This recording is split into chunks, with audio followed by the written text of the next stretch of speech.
Welcome to Blackbird episode number 47. My name is James, and today I am bringing to you someone you might not have heard from before unless you listen to Thad Russell's podcast pretty religiously, or you just happen to stumble across this weird podcast called the Perfume Nationalist. Jack, the Perfume Nationalist, hosts this show with his brother and frequently with guests where they talk about perfume and movies and the philosophy surrounding those things. Jack is firmly on the right of the political spectrum and is a sassy and spiteful Republican. Jack is also going to be a featured speaker at Thad Russell's RU Texas, which you can sign up for at blackbirdpodcast.com/RU Texas. I think you're really going to like this kind of freewheeling and funny conversation between me and Jack. We are both gay men who have kind of left the gay movement, so to speak. Before we get into it with Jack, let me tell you again about Liberty Classroom. Tom Woods started Liberty Classroom several years ago to bring economics and history that they didn't teach you in school to the masses. Since then, it has grown beyond just history and economics to include philosophy courses, logic, even sci-fi and history, political philosophy, Western civilization, and new courses are added frequently. Head to blackbirdpodcast.com/classroom to sign up today. I highly recommend just springing for the master membership because I was renewing my basic membership every year to the point where it became cost ineffective to keep renewing. The master membership is quite a bit more expensive, but it is a lifetime membership that never expires, and you get access to every course as they're released. Additionally, you get access to monthly Q&A sessions with Tom and some of the scholars and professors who teach these classes. So once again, head to blackbirdpodcast.com/classroom to sign up today. And with that, here is my conversation with Jack, the Perfume Nationalist. Jack, welcome. Thanks for coming on the show. Thanks for having me. Yeah, sure. It's a Sunday morning and we're both kind of underslept and have bedhead and stuff, so I'm glad the video is not produced. Why don't you, for the people who aren't familiar with you, go ahead and introduce yourself. I am Jack from the Perfume Nationalist podcast, which I co-host with my brother who goes by the name Ontayus. Nice. And so the Perfume Nationalist is like God, it's so weird. It's the weirdest podcast I know, and it's great though. The episodes are like 2 hours or more long. They're the length of a movie. And you guys the old format was like you would introduce the perfume of the week or whatever, and then talk about a movie forever. It seems like in more recent episodes, the perfume it just kind of is mentioned more in passing than anything else. No, it's still the same format where it's roughly divided into two parts: the perfume segment and the media segment. But sometimes the perfumes are less interesting, and there isn't that much to say about them. But that's always how it is. I mean, if there's a guest or whatever, then which now there always is. Yeah. I kind of talk to them for a while before talking about the perfume because usually most people don't have much vocabulary for scents, but it's still the same format. The only one where it's like out of order is the Bronze Age Mindset one, where I think we talk about the book first and then the scent, and that's like the second episode we ever recorded. Oh, okay. I think that the banter with the guests is probably where I was thinking that the format had changed. How did you get into perfume? I always liked scents. I started wearing patchouli really, really young when I was like 13 or 14. And then Luca Turin published Perfumes, the A to Z Guide in, I believe, 2007, 2008. And that generated a lot of interest in perfumes because it's a very like highly readable, clever review book of perfumes that you can just keep by the toilet or the bathtub and just read again and again. And it kind of tells you the history of fragrance and the different genres of it and everything. And but one of my best friends, got into that book and started ordering samples of weird niche perfumes. I just didn't know this whole world existed, or that like men could wear women's perfumes, or that perfume and cologne are the same thing. It's just gendered marketing terms. But that was around 2008. Okay. So do you have like particular nostalgic affinity for certain scents? Oh yeah, I'm obsessed with them. And that's like all I think about throughout my day. By nostalgic affinity, do you mean like I associate them? Like what your mom wore or something like that? My mom didn't wear that much. She wears a lot now because I give it to her, and I've gotten everyone into it. But she just kind of had the requisite bottle of white diamonds that most women in the '90s had. No one in my family wore all that much. She sold Avon, so we had some Avon stuff around, but the whole larger world of weird perfumes, and especially the 80s ones where it reached kind of a fever pitch of excess and insanity. And Yeah. that's really my favorite era. I didn't know anything about that before. My mom wore Eternity. My parent, yeah, that's what it was. My parents got each other a bottle of Eternity for Men from my mom to my dad, and Eternity for Women from my dad to my mom every year for Christmas when I was a kid. And then I asked my mom in preparation what her other scent was, because she wore Eternity like as a daily wear. And then when she was going out, like if they were going to do something special, she would wear Escada. Yeah, I don't know. So I've never smelled the original Escada, but yeah, Eternity. That's what all women wore in the 90s. All like teachers. Yeah, my elementary school, which I grew up in Texas, so you can imagine how just fragrant the hallway always was because of the big-haired old ladies that were teaching us. It was always Obsession, which is another Calvin Klein scent, I think, right? Yeah, Obsession came before Eternity. Okay. Obsession was like the sexual, like racy one with like underage Kate Moss nude in the ads and stuff. My God.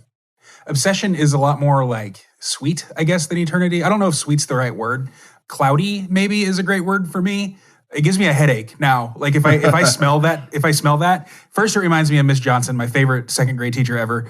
But then also like it gives me a little bit of a headache. So anyway, it's cool to hear you like just kind of wax poetic about these fragrances. Patchouli also, for some reason, has a nostalgic effect on me, even though my mom wasn't a hippie. Like, I don't know where I ever smelled patchouli when I was a kid. Does it have, like, are there fragrances that just incorporate that? Oh, yeah. It's one of the most used, like, base note ingredients because it's so tenacious. And it's extremely popular. There's sort of a received opinion that people think they don't like patchouli, but everyone actually likes it. Like Chanel Coco Mademoiselle, which has been like the most popular women's fragrance for the last 20 years, is a huge patchouli fragrance. They just don't know what it is. They just kind of think they're supposed to dislike that because they heard jokes on like NBC shows about like dirty hippies and fish concerts and like all these really dated references that don't apply to today. Stereotypes that you don't see around as much anymore. But yeah, patchouli is, if I can be said to have like a signature scent, everything that I like is full of patchouli. And Perfume Nationalist is a very classic 60s counterculture podcast, and patchouli comes from the like mind expanding elements of the 60s. So it's a symbol of everything we do.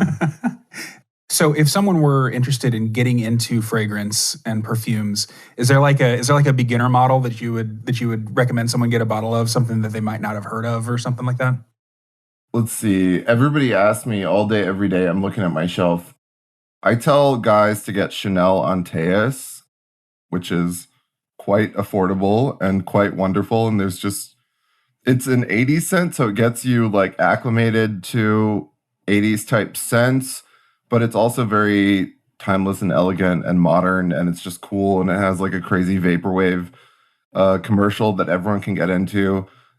I find that Terry Mugler Angel is probably the most popular one that we talk about because everybody, especially with guys, because everybody can get into the advertising world that was created around it. Like the ads from the 90s are just high art with Jerry Hall in this blue desert clasping the star bottle, and the scent is so unusual and so weird. Another patchouli scent, but it's very masculine, even though it's a women's scent. And that, because of the aesthetic universe surrounding it, is probably the ultimate kind of like introductory, like red pill. Speaking of red pill, so the other word in your title is nationalist. How do you define nationalism? And would you, like, are you a nationalist in the same sense that, say, Donald Trump is a nationalist, or is it something different? I don't I don't know. I mean, it's a joke, but it's a joke like the name Marilyn Manson. It's just something that pops into my head, and it's worked. It definitely like gets attention and makes people instantly angry. But because they think they've discovered something about which there's no like intentional humor, which is ridiculous. Yeah. But am I a nationalist in the sense of like Republicans who believe in borders like normal people? Yeah. Yeah. I'm just like a boomer Republican. Do you vote Republican? Would you call yourself a Republican? Oh, yeah. Big R? Yeah. Cool. And I don't care about policy, the intricacies of politics, the news cycle, anything. I'll vote Republican for the rest of my life as revenge on liberals for the 2010s. It's the technicality of pulling the lever that I love, and not waffling and being, Bernie Sanders and just all this like, I'm an empathetic person. No, I want to just pull that lever, straight ticket Republican, because liberals have ruined the world in the 2010s and they continue to. And tell me about that. What have they done? What's the shit that they've pulled on us? Well, using the word woke kind of, I don't like that word because it minimizes the problem and makes it seem like something of a joke when it's not. But Democrats have been on a decade-long mission to erase the entirety of art and truth and beauty and culture and freedom and free speech under the guise of meddling Puritan social justice. And it's made everyone's lives terrible. It's gotten us where we are now, with a superstitious, easily manipulated, dumb, religious-minded population, constantly fearful of saying the wrong word. It's a religion. I mean, it's an evil, false religion, a nihilistic religion that consumes itself. The entire concern for social justice. I started noticing it and noticing that I was on like the wrong side in the very early 2010s when I began to notice that my friends, female friends especially, had this like antagonism towards the concept of free speech, which had never occurred to me before. How could anyone not believe in free speech? Because like at my age, 34, they still kind of taught you in school like the whole we'll defend the right to what you have to say to to the death, whatever the phrase is. But then I started noticing people going to college and going through the Pink Floyd, The Wall meat grinder of academia and coming out with this idea that what we need is more censorship, which is ridiculous. And they came out with this antagonism towards old movies, towards music, they started to think that movies were real and would come off the screen and re-rape the audience if there was a rape scene in them. This kind of like superstitious-minded stuff. So that's where it started for me, and then it got worse and worse, and all of my fears were confirmed. This all culminated in COVID-19, which was the biggest like liberal project, which they wouldn't have been able to do without putting all the woke stuff in place before and ensuring the population is scared to acknowledge basic reality. I think for me, like I've always leaned libertarian-ish. Like, okay, in the George W. Bush years, I was liberal because that's kind of what you did if you wanted to be anti-war. Nobody knew who Ron Paul was in 2002. So I was a Howard Dean guy. And then I like slowly but surely moved farther and farther right, and then consciously started calling myself libertarian. But I don't remember when it was. Whenever Brendan Ike was raked across the coals, or whatever the phrase is, for not supporting gay marriage, and so everybody, all the gays were boycotting Firefox, and so I switched to Google Chrome, just like all the other good little gays, and I felt so like I was doing something by boycotting Firefox as a web browser because their CEO was awful. Yeah. But then, I don't know, it must have been later that year, or maybe like a year later, something like that. It came out that Target was giving money to like a community organizing charity that also supported Republican candidates for office. And so all the gays had to boycott Target. I wasn't part of it. I was still shopping at Target. And I remember vividly, I was at a function for this gay church that I went to here in Minneapolis. The denomination is called the Metropolitan Community Church, and it is the first Christian denomination that was founded by gay people for gay people. And so we were in a parking lot somewhere, about to go to church, to the service. And I said, I'm going to stop at Target on my way and grab, whatever it was that I needed to grab. And the young adult minister looked at me and he goes, Target? And I said, yeah. And he goes, bad gay. And pointed at me. I know. And pointed at me like he was literally scolding me. And it was at that moment that I realized that these are not my people. Yeah, they're not your people. I remember things like that happening back in the days when Facebook mattered and people were on Facebook, very early 2010s. And I was sort of more involved in the local gay scene, I guess. Yeah. I would get these messages from scolding, hectoring, busybody, gay DJ type scene people. I got one that was hi, I just saw your feed and I'm concerned that you're being a bad representative for the community. And I don't have any kind of self-doubt that most people have. So of course I was just that's wrong. That's the bad side. Those are the bad people. I would never want to be a gay little loser this. But yeah, just the Puritan meddling busybodies. Imagine doing this. And there were all sorts of little signs that it was coming. Again, everyone I knew, a girl, a close friend, I remember, got mad at me for making fun of a feminist Jezebel article that said that there should be trigger warnings about the gender roles in old movies before all old movies. I said, that's ridiculous. And then she sent me the furious message. It was all they control you through their little messages. What you're doing is bad for the community, Jack. Just this, everybody becomes a Ayn Rand villain, Ellsworth Toohey, the second you start doing that. But I was made a pariah pretty early on in 2015, and I didn't have any liberal friends after that. The election sealed the deal. Before Trump won, it was considered a kind of funny eccentricity to maybe like him and support him. But then when he actually won, it was the next day they were all all the media outlets were you have to cut every Nazi out of your life and personally tell them off to save the children in the cages. The children in the cages are waiting for you to tell your friends out. That kind of, when they activate the populace to scold everyone at Thanksgiving, but make them feel part of something again. Yeah. So do we agree that the religious right is no longer a force? Oh yeah, that doesn't exist. That's I make fun of Gen Xers a lot because Gen Xers, bless their hearts, but they still tend to operate on this dated, inaccurate, ridiculous notion that they got from Hollywood movies that there's an evangelical right that's pulling the strings and has power. First of all, it never did. Even at the peak of that sort of thing, which I guess was post 9/11 Bush era, they didn't have control of the entire media apparatus and smartphones, and social media didn't exist.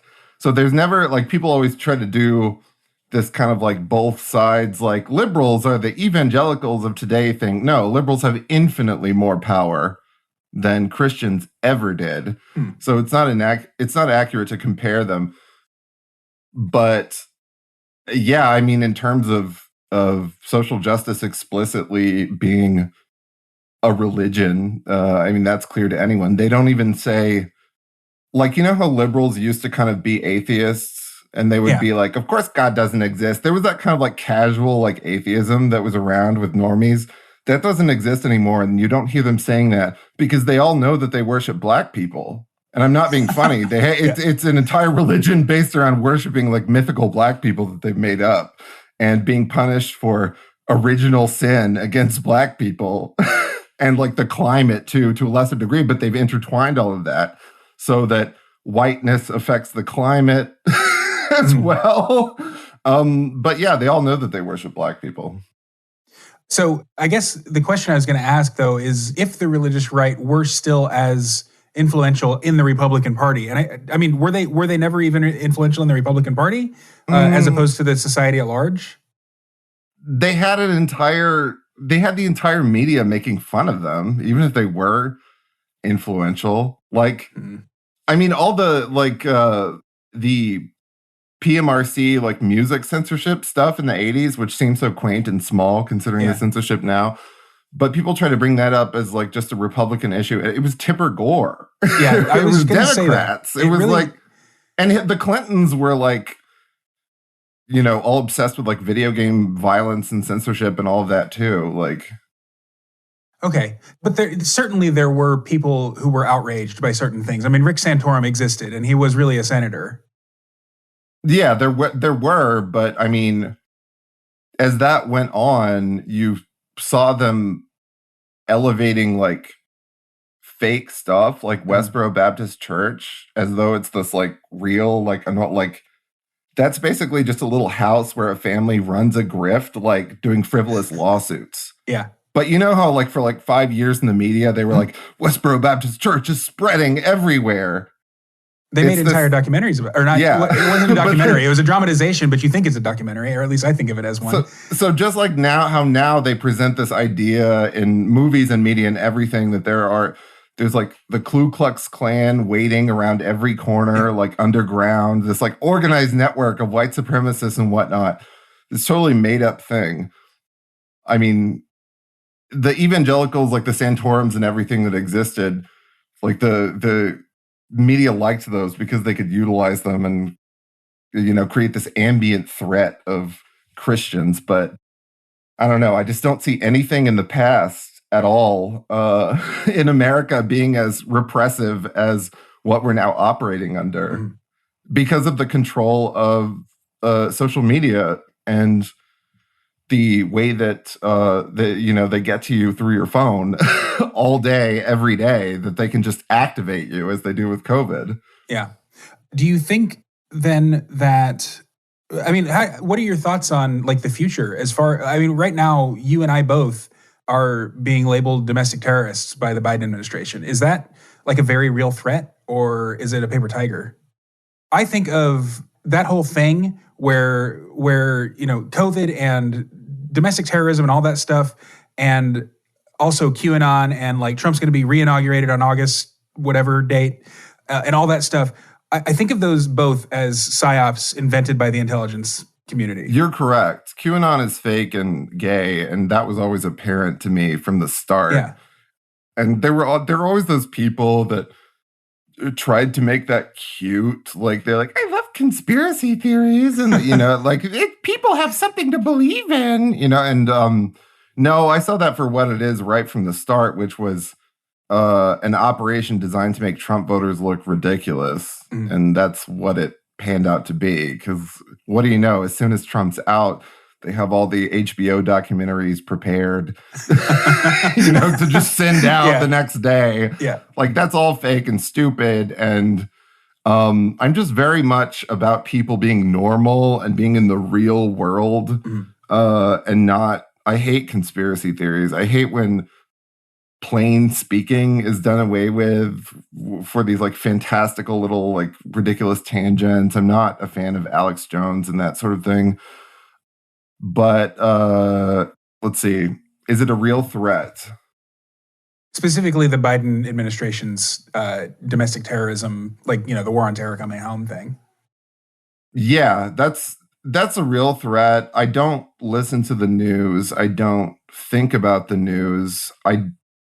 I mean, on January 7th or whatever, or it was like a week later that they'd crafted the narrative, you know, because this silly little thing happened, and they crafted the narrative that then it was the worst thing that's ever happened in the United States. And they had to immediately put every single person who voted for Donald Trump or was a regular registered Republican in prison, and, you know, cancel their bank accounts and everything. Re-education camps. The biggest threat is this media monopoly, this top-down media monopoly where they cancel your bank accounts, and, you know, they have their little journalist operatives doing their little viral cancel pieces to stir up hatred against you.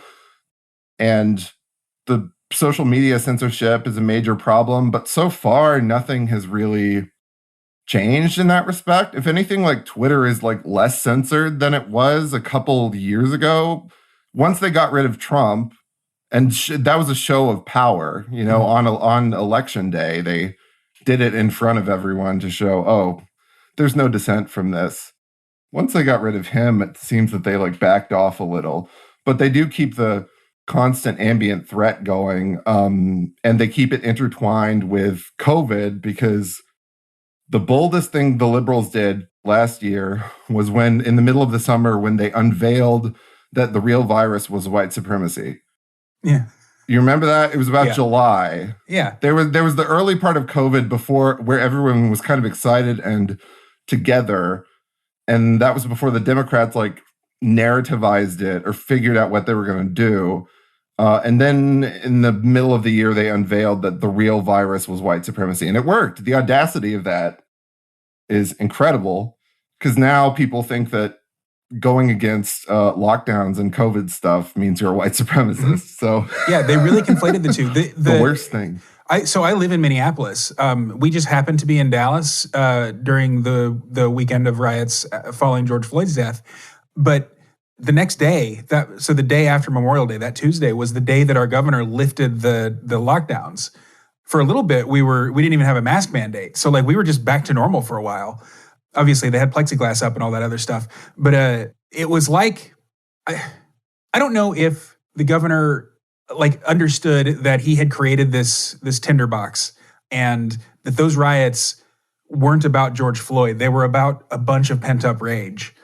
Or if he really was just rewarding us for responding according to, like, because he's a good card carrying Democrat too, rewarding us for responding to a police killing in the way that the Democrats wanted us to. Like, I don't know if he was part of this longer narrative of, white supremacy is the real virus, or if it was just like, I see now that I've gone too far.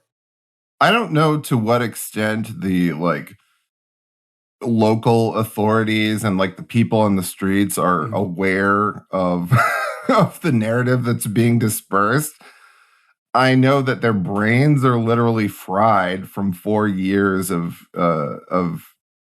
its abuse, especially of old people, because old people kind of still have some trust in like TV and news media. Like they think it's kind of real, even if they're Republicans. They don't get that it's literally a soap opera without any art to it, with cliffhangers, abandoned plot lines, recast characters, all of this. They think that they need to stay informed of something, but really you just get these plot lines fed to you that are immediately abandoned when they are no longer beneficial to the people doing them. Like, remember the sudden plot line about plastic straws and like baby turtles? The turtles' noses. The turtle, like there was like a countdown timer on the screen about like the baby turtles are going to get to the plastic straws. And, you'd never heard of plastic straws being bad ever before. But that whole summer, they were covering up something. So they dispersed this plastic straw narrative. Immediately, this like lesbian woman like killed herself with one of the metal straws on accident. Man, I posted like just in passing, I posted a picture of myself drinking a milkshake with a metal straw, because, I have these metal tumblers that come with the metal straw. And someone swiped up on my story and was like, "Hey, kudos for using a metal straw." I'm like, "It came with the cup, dude." Like, I seriously, won't use one anymore. I'm not virtue signaling. Seriously, that's embarrassing. But everything that they did last year was designed to make you crazy. It was designed to wear down the population to the point where no one knows what anything is, what is real. Things that are obviously logically incompatible, such that COVID will spread if you live your life or leave the house or whatever. But the bust in artificial race riots that they sent to every city. Do not spread the virus, which is a narrative they're still going with. Also, the way that they stole the election by changing voting laws and doing this moral imperative to mail-in voting and censoring the sitting president on social media as it was happening, and then admitting to it all in that Time magazine article that refers to what they're, the giant conglomeration of concerned people saving democracy and the shadowy corporate. It's like if a Republican published that, it would be called like a right-wing conspiracy theory nut, an anti-Semite, all of this. But Time magazine published it, and they admitted to everything that they did in just different language and like newspeak. So it was all designed to make people crazy and scared to question publicly what's happening. And I had learned throughout the Trump administration, like, how to deal with being a like quote unquote dissident in my day-to-day life and like still have to work around people. Like I had finally like gotten acclimated to that, but then they did COVID, adding another layer of like physical rape where there's the mask on your face and you can't speak out against anything of it, any aspect of it, or you'll be flagged as a dangerous dissident spreading disease and they'll give you hell at work. They just keep adding to it. Yeah. Well, and not just at work, but like at everywhere. You worked through the pandemic, right? You're an essential worker. Is that right? Yeah, I'm the only person on all of Twitter that has like a job that you have to show up for and clock in that's unglamorous. I'm in a remote work position anyway. Like I started working remote, way before COVID. So, and it's to be honest, it's awful. Like when you especially, and not to compare it to an essential worker, but when I can't, essential workers. When I feel trapped in my house, working from home is definitely not nearly as glamorous as it was when I interviewed for this position. I got pretty stir crazy last year. It was awful. You are the hero. So the essential worker, but you have to learn to love your lifestyle. See, COVID worked on people with what I call email jobs, work from home jobs, because most of them, especially the liberal ones, that was already their lifestyle. Like rich people, most of them don't have any like real interest or anything. They just kind of like float around and order like $45 Uber Eats 3 times a day for each meal, and stay in their little apartment and maybe go out for a jog where they wear the mask for 30 minutes performatively. But that was already their lifestyle, was eating the bugs and living in the pod. So, they didn't see the big problem. Yeah. It's like the movie High Rise. Have you seen that? Yeah. the upper floor people who just have no idea that other people exist. Like they get, their groceries are delivered, and it's just and that was made in what, 2015, something like that. Yeah, and I started working at the Ballardian condominium right when the pandemic kicked off. So I was thinking of that. That is so funny. Yeah, let's get into movies a little bit, because your podcast is also a media criticism show. And you and your guests are fantastic at like analyzing stuff, drawing connections and things like that. I've been a guest on a movie review podcast a couple of times, and I admit at the beginning of each episode that I'm terrible at watching movies. I watch it purely for entertainment. First of all, I have a friend who likes to read novels, and he's always reading a book. And people who see reading as a virtue, including myself, always say, "Oh man, I wish I read more." And he always corrects them and says, "Look, I read as a hobby. Like I don't see it as virtuous that I read a lot. Like you go do your thing, what you're interested in." Do you feel that way about movies, or do you think that people should watch movies in the same way that you do? Let's see. To all of that, I do think reading is virtuous.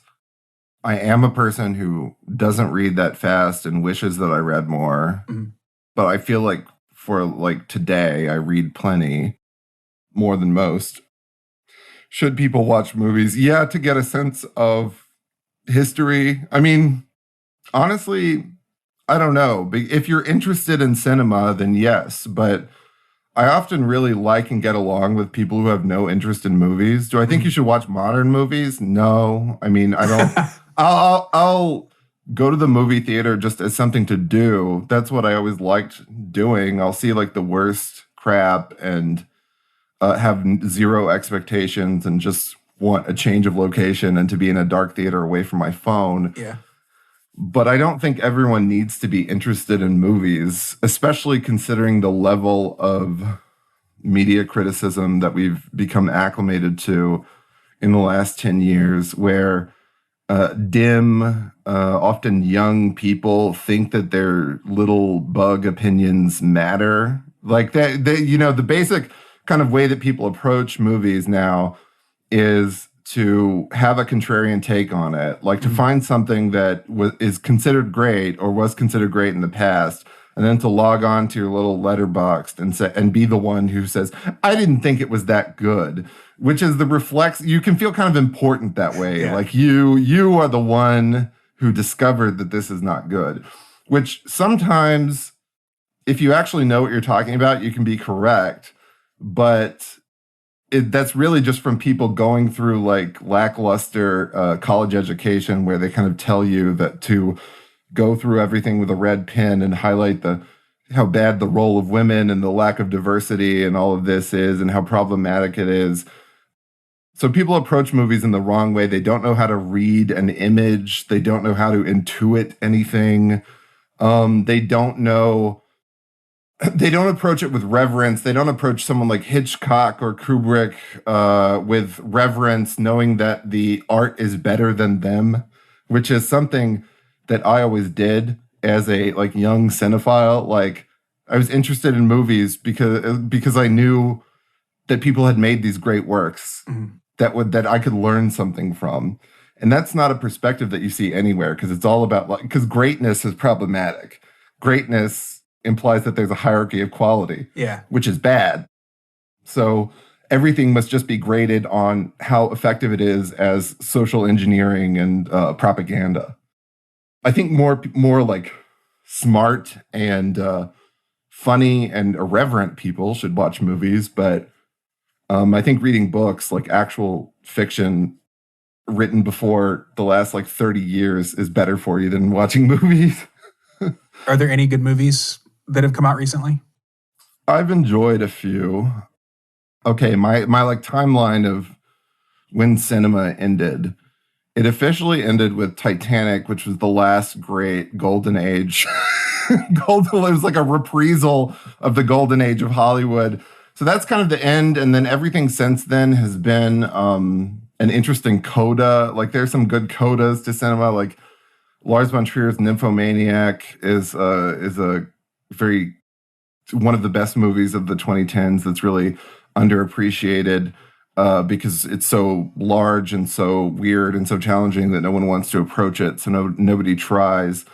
Luca Guadagnino's Suspiria remake and Blade Runner 2049 kind of snuck under the radar with obvious reactionary content or qualities that kind of went against the grain of 2010's liberal programming. I need to rewatch Blade Runner 2049. I saw it in the theater, and I hadn't watched the original Blade Runner in so long, and also it was just so slow and plodding that I didn't get anything out of it, and I feel like I would if I actually went into it with, brain cell functioning rather than just watching this movie that I took as boring. It's very critical of modern women. Is it really? Which fortunately it's so boring that it kind of like coasted through on this nostalgia wave, and people are just kind of like, I was bored. But it's super misogynist in a good way. So is Suspiria. But Twin Peaks: The Return was also a great end to cinema. Okay. Did you watch the 4-hour summation of Twin Peaks: The Return? God, I can't remember the name of the guy. It's a dude who does like a perfect impersonation of the FBI director played by the writer whose name I can't remember right now. No, I haven't heard of that. Okay, it's fantastic. It's like 4 hours long, and it totally explains. God, what's the name of the fucking guy that does Twin Peaks, the creator of the show? David Lynch. Yeah, David Lynch. Thank you. Yeah. It does. It's basically like hermeneutics of David Lynch's work, and how Twin Peaks: The Return is like the apotheosis of David Lynch's previous work as a writer, but also like his philosophical work. He's given lots of speeches on, on philosophy. It's very fascinating. I'm gonna link to that actually, because I think anybody who's watched Twin Peaks should watch it, especially if you were fucked up by that one episode where it's just the radio broadcast of. Nice. Yeah. The return really is like a summation of his entire career, and people recognize its greatness, but they don't recognize the full scope of it. That it's this 25-year project that's just. It's the fact that happened is the most amazing and important thing that has happened in my lifetime, because I was like an old school Twin Peaks fan. I got into it like around like 2001. And at that point, he said, no, there's no way I will ever go back to this stuff ever again. And then as time went on, you started to hear murmurings. And then sure enough, as Laura Palmer says in the Red Room, I'll see you in 25 years. There it appeared once again. And it expanded that fictional universe to a degree, like this interdimensional degree never before seen. It's evil and scary in a way that nothing else is. It's so obsessed with death and like aging, and it's just rich and wonderful and psychedelic. And a main like movie value or media value I try to promote is that everyone should learn to enjoy being bored.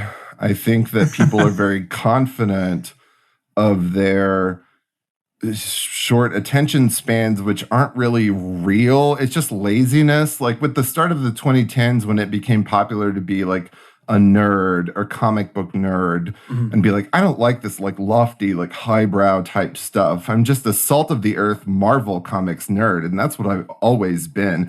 And this became the dominant kind of like archetype for what people thought of themselves as. And it encourages a kind of laziness, because everything that's above your Marvel content it's dated at this point to make fun of like Marvel content too. But anything that's above that is like pretentious, and people are lying to themselves. And I really think people should commit to a work, consume it in order, in its entirety, and see what they come up with. I think people they're scared to approach more challenging stuff like experimental books and whatnot, experimental movies, long art movies, because they have this idea that they're supposed to have like the proper education to deal with it. And it's like, no, you scan your eyes over the page and then you see what you came up with, see what you remember. You don't need any kind of an education to do that. But people should challenge themselves, do things for the sake of it, and enjoy being bored. Like everything is just too stimulating and fast-paced and like curated to the audience's needs, like and desires. Like there needs to be some like fascism of people being told what they need to watch. Okay.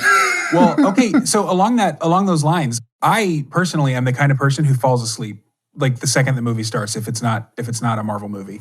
I mean, that's not entirely true. Like I sat through Magnolia the other day, and it's one of my favorite movies of all time. But that's an exciting movie in its own right. Like there's not a lot of boring content in Magnolia.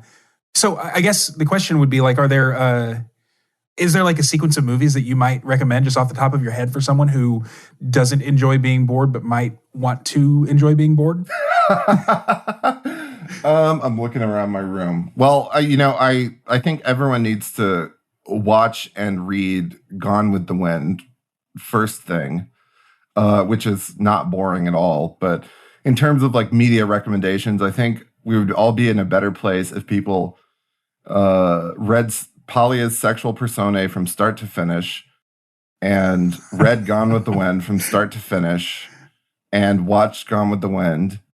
And then with just those three things, you'll be a changed person. Huh. You'll look at the world totally differently. So Camille Paglia has been on my like to read list for years, ever since I first heard her interviewed on some podcast or another. So Gone with the Wind, that's a problematic movie. We're not allowed to watch that anymore. Yeah, it's racist. Oh yeah, well that's a myth. Okay, the Gone with the Wind has this erroneous reputation that I think originated in the 70s, where like small-minded academics were angling for tenure. So So all of them did those papers on like, here's why Leslie Marmon Silko's ceremony is superior to anything a white person has ever done. And, like feminist reappraisals of Gone with the Wind and its problematic content, all that. So those people are responsible for that. But what Gone with the Wind actually is an acerbic, venomous, brilliant 20s flapper satire. Like Margaret Mitchell is more in the like Dorothy Parker mode of like a brilliant, funny, weird, early liberated woman. And it's also the most brutal satire of women that's ever been written. The race stuff is all there, and it's all obviously like quote unquote problematic, but doesn't that make you want to read it more? Like who doesn't want to experience something that's forbidden, and you can draw your own conclusions there. But like Margaret Mitchell, as happens with Polya, as happens with Ayn Rand, is one of these like galaxy brain, like brilliant women writers who has been excluded from the woman obsessed canon because they're a problem. So like small-minded, myopic, little middling like woman thinkers of post Judith Butler, whatever, will be elevated as brilliant. And someone with the scope of vision of Polya or Ayn Rand or Margaret Mitchell will just be dismissed as, oh, she doesn't count, And it's really funny that I often get criticized for, like being supposedly a misogynist when I'm constantly elevating the work of women, and all of my idols are women. And my biggest influences are women. Yeah. And you host a podcast about women's perfume. I host my podcast is all about women. it's like everything. But so, yeah, that's the most like small-minded little dumb criticism you could possibly have. But because I'm constantly championing women artists who have been excluded from the canon or like disposed of or not recognized for their brilliance. Your interpretation of Hitchcock's treatment of women, because all you hear about Hitchcock now is that he was just awful to his female stars. And that might be true. But also, like, the way that he wrote women is so unique and, like, well, I don't know. I mean, talk about it a little bit. You guys were just talking about The Birds, and the name of the movie escapes me. It's the name of a woman. Rebecca. Yeah, Rebecca. Thank you. Yeah, I mean, Hitchcock has been called a misogynist since all of that feminist criticism started in the 70s. And it's true. I don't think, like, for me, the word misogyny doesn't have, like, an innate value, because the way it's thrown around now is like the word racism. It's just to brand any criticism as, like, bigotry and hatred. Yeah. So Hitchcock has this very, like, elemental essentialist view of women, where they're often portrayed very negatively or chaotically. But it's just truthful to his experience, and it's truthful to like constant global experience. Like the Birds is like this allegory, this like metaphor of a liberated, free-spirited woman pursuing a man and going to the small town, and nature is literally unleashed because you've allowed the woman to be free, to be sexually free. And soon enough, everything is in ruins and everybody's being pecked to death by birds, which has, judging by the last 10 years, has proven to be true, because everything is in a flaming rubble right now. And we're at the end of civilization because everyone's so, I wouldn't really call it liberation, because it's not actually sexual. It's all like theoretically sexual, and it's just about these like online academic like word sex things. No one's actually having sex. But portraying women truthfully in that way is forbidden, because all the sort of approved Democrat ways of showing woman characters, it's just has to be the opposite of truth and the opposite of stereotypes. So all girls have to be interested in science, have no interest in love. They can never cry. So they're just these cold, grisly, horrible, like pieces of propaganda in modern movies. But in something like Hitchcock, like they're, it's very aestheticized and stylized and kind of like cold in a way, but it gets at essential truths of gender in a way that all art used to, because people are scared of, they think that depicting anything that actually reflects their own experience and not the propaganda outside of them is wrong. They think it's their duty to defy stereotypes, and stereotypes are all rooted in truth. That's why they exist.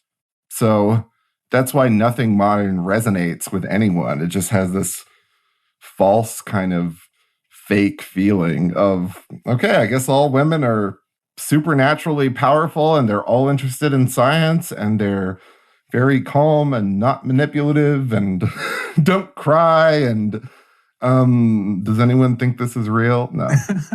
In the Catholic Church, works of nonfiction at least have to, if you're going to be considered like a doctrinally correct Catholic or whatever, theologian, they have to go through what's called the censor librorum, which is the book censor, and then they have to get what's called the imprimatur from a bishop in order to be published and be taken seriously and as, doctrinally not correct, but acceptable by the church. Do you see a similar phenomenon happening in pop culture? To a degree, but it's all done, people do it on their own. It's not like a larger censor board that's doing it anymore. The propaganda is all in your head. So your artistic or creative vision is already censored before it even exits your brain, because you've been taught that to do the opposite of this list of the nebulous values that Democrats promote, to do the opposite of that is morally wrong and will magically harm a Black person or a woman or a trans person. Not gays anymore. They hate gays. Gays have been proven to be a problem. I've been trying to convince my straight friends that I no longer have cachet. You can't use me anymore. Oh, no. They hate us as much as they hate regular straight white men. Possibly more, when you've got Dave Rubin, like the chief of the gay right wingers, calling everyone on his podcast a patriot, I think we probably jumped the shark. Well, it's because they're men. Because allowing male friendship and male community to exist is a threat to their power, because men are smart and productive. As Polly would say, Apollonian things happen from the male mind. And so their stigmatizing of all male friendships and male affection as gay has effectively scared men off from being connected to each other in any way. And even now, it's just this ambient threat of white supremacy and Nazism or whatever. What is that objectively? It's men being friends online and telling jokes. That's what it is.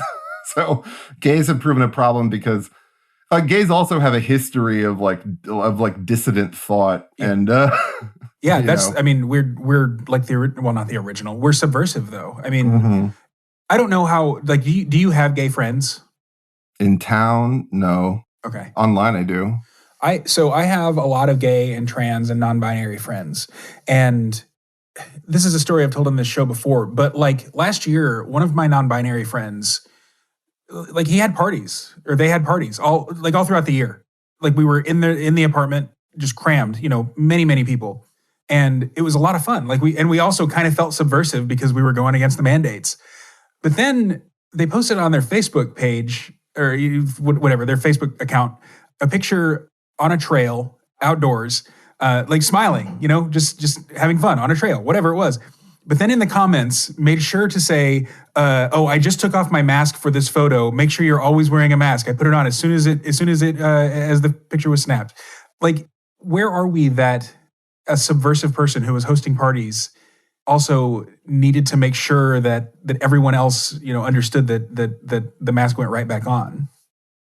That's something that comes from in 2020 or 2021 still believing that you can have a diverse or like ideologically diverse group of friends where everyone gets along, which I don't think that can happen from personal experience. Like, it happened to me, as I said, so early on in 2015, 2016, and like my last like liberal friends who, by the way, I've stayed exactly the same and I haven't changed at all. And these people used to find me charming. they the last holdouts of the liberal friends who believed they could be friends with a problematic person. I mean, they trickled off one by one, like because I defended Roseanne. There's always a final straw for them, and the power differential, to use one of their terms, between conservatives and liberals is so unequal. Conservatives understand what it's like to be persecuted for publicly saying something that you think. Liberals have never experienced that. That's why liberals will start up political conversations with anyone, with strangers. True. Conservatives are constantly on guard, constantly being overly nice because they just want to be accepted and not be abandoned socially by someone else. But liberals, their adherence to their religious constellation, which tells them that if they don't personally go after each dissenting person in their life, then a fictional person of color will be harmed. This is what they think. This is their magical thinking. And the media activates it every time there's a holiday. You see around Thanksgiving, it's all like, it's your duty to tell everyone. They believe that. And also, they can't recognize that the polarity has changed. Mm-hmm. And people, especially that like my age, millennials, associate being a Democrat or liberal with being a good person to such a degree that they cannot cross that line and realize that things have changed and the authoritarian threat is not coming from the right now. They can't rearrange their entire mind to acknowledge that everything that they've thought and been doing has been wrong for the last few years. But it comes to get them in the end. Like, they all have that problem. I'll get like these new kind of like liberal friends kind of orbiting me and talking to me. And they know full well everything that I think, but they like having this little vacation from their judgmental social circles, which actually matter to them. Their appearance in those circles matter to them. So they'll kind of use you as a sordid little back alley thing where they can admit that they think it's gone too far, but they just like the social approval and the career ladder matters too much to these people. They will always choose that. They will always choose this nebulous changing ideology over you. You can't have liberal friends. if you can't. So you mentioned vaporwave earlier. And also I read an article that made the case, and I'm convinced by it, that Make America Great Again, contrary to what a lot of people think. So a lot of people think that Republicans, and specifically the MAGA crowd, or at least Donald Trump, want to bring America back to the 50s, where the woman was barefoot and pregnant wearing her pearls while she vacuumed the carpet.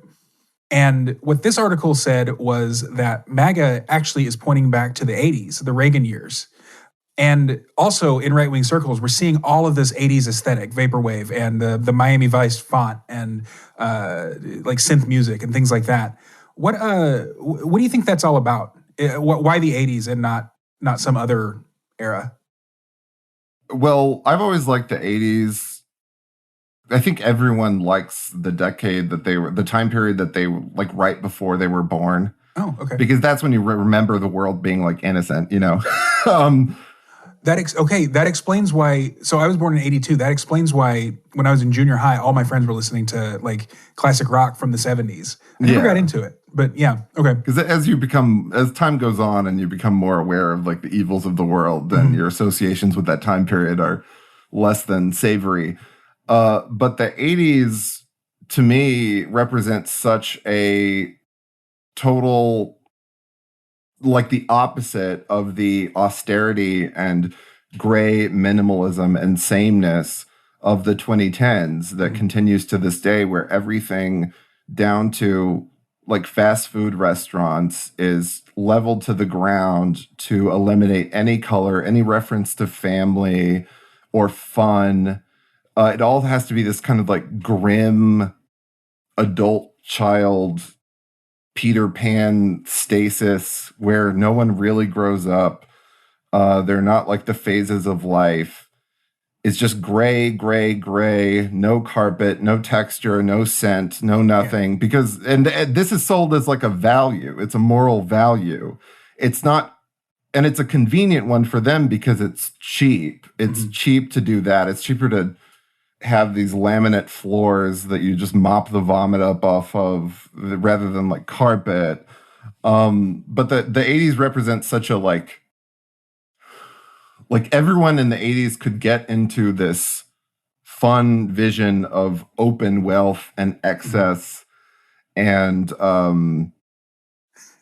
I don't know if I would even really call it like conservatism. Like on the like official timeline, it's always like, well, the 80s were a reaction against the hedonism and nihilism of the 70s, which, you know, of course is true. But like pulling back and looking at it culturally, it just seems that it was so rich and so much was going on, especially in music. And like boomers and Gen Xers have this like reflexive contempt for the 80s that seems really embarrassing when you're like younger and you see how great it was. Like middle-aged people are always like, the bad 80s. Oh my God, my hair, shoulder pads, like all of this. Looks like everyone was having a great deal of fun. But Trump's aesthetics were so 80s. He's like an 80s soap opera character that came from that era explicitly. He's even got the feathered hair. Yeah, and everything, you know, Trump Tower with the gold pillars, the open display of wealth. Like nothing makes liberals and like rich people more angry than open displays of wealth.